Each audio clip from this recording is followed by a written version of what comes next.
19年前，加拿大出生了一名世界上最小的婴儿，仅有 2.2 斤，体长28厘米。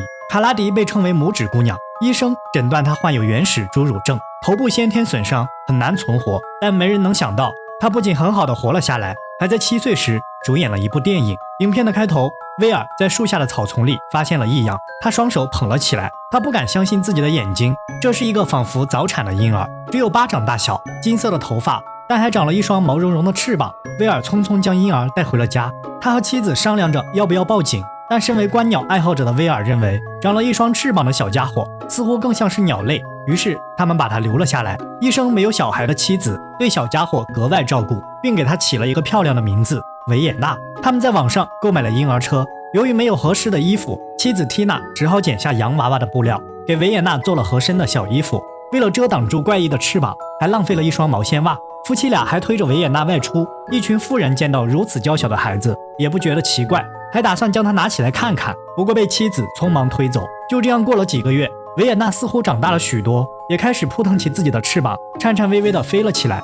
不过维也纳更喜欢和鸡玩在一起。晚上，维也纳看着南飞的候鸟，十分羡慕，但又转头看了看熟睡的父母，他还是选择了睡到枕头的中间。过了1年，维也纳长得更大了，尽管缇娜每天都努力地教着小孩说话，但维也纳始终只能发出怪异的声音。看到地上的蜘蛛，他也忍不住一口吃掉。缇娜知道无法改变他，只好给维也纳准备虫子作为食物。这天，缇娜带着小家伙外出，得意的缇娜十分想炫耀自己的女儿，不过当看到打猎而归的老板，她还是选择将维也纳带去了卫生间。再次开门的时候，却只发现了被留下的小红鞋。维也纳就这样随着南飞的候鸟飞走了。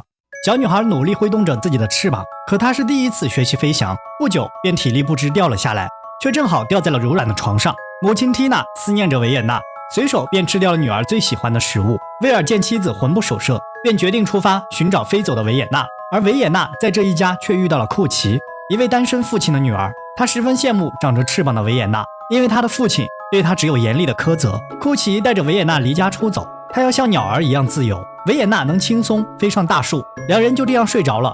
而到了城市的威尔夫妇却找不到拥有一张空床的旅馆，两人只好到大树下休息了一晚。早上偶遇了库奇，藏不住事的小女孩很快就暴露了维也纳。就在夫妻俩以为找到女儿的时候，却发现树上根本没有了踪影，于是三人便结伴寻找起来。维也纳跟着鸟群一直飞，突然鸟群躁动起来，并对维也纳发起了攻击。很快维也纳就掉在了下方的钟楼上，人们发现了上方的小孩，救援队赶到展开了营救。不过当救生员爬到顶的时候，却没有了小孩的踪影，只在远方的空中发现了模糊的影子。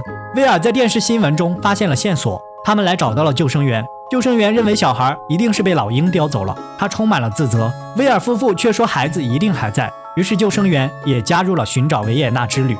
第二天早上，随着一声枪响，几人看到了熟悉的影子，不过却掉入了一口井中。救生员看了看，觉得凶多吉少了，便到一旁独自悲伤。库奇自告奋勇地下到了井里，在没过膝盖的水中发现这只是维也纳的披风。库奇为了展示过人的水性，又潜入到泥水中继续找寻。一番找寻无果，又只好由缇娜下来将库奇背了上去。不得不说，脑洞是真的新奇。几人随后准备到森林中的一处旅馆稍作整顿。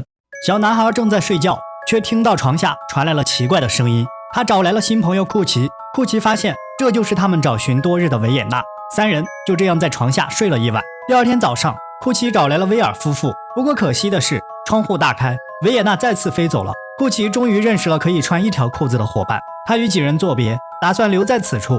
三人再次踏上了寻找之路。不过救生员因为体力不支，也暂别了旅程。夫妻俩跋山涉水，开始了寻女之路。导演看他们太辛苦，不知道从哪里搞来了一辆烂摩托。就这样，夫妻俩跟着鸟群一直来到了海边。看到维也纳飞离了岸边，夫妻俩无奈只好放弃。就在即将返程的一刻，威尔突然感觉到事情不太妙，于是再次返回海边，果然发现了漂浮在木板上的维也纳。原来大海实在是太大了，维也纳没过多久就掉了下来。缇娜赶紧送去了毛巾。维也纳看到父母，也终于笑了出来。他们把维也纳带了回来，治好了他翅膀上的伤。可没过多久，夫妻俩还是发现维也纳对天空有着无比的渴望。经过深思熟虑，他们做出了决定。在一个阳光明媚的早晨，他们告别了维也纳，亲手将它再次放飞。看着自由飞翔的女儿，夫妻俩虽有不舍，却也满脸释然和欣慰。至少可以陪着他们的还有3棵树和小木屋。这是一部带有典型北欧童话风格的影片。年少时，我们总觉得自己翅膀够硬了，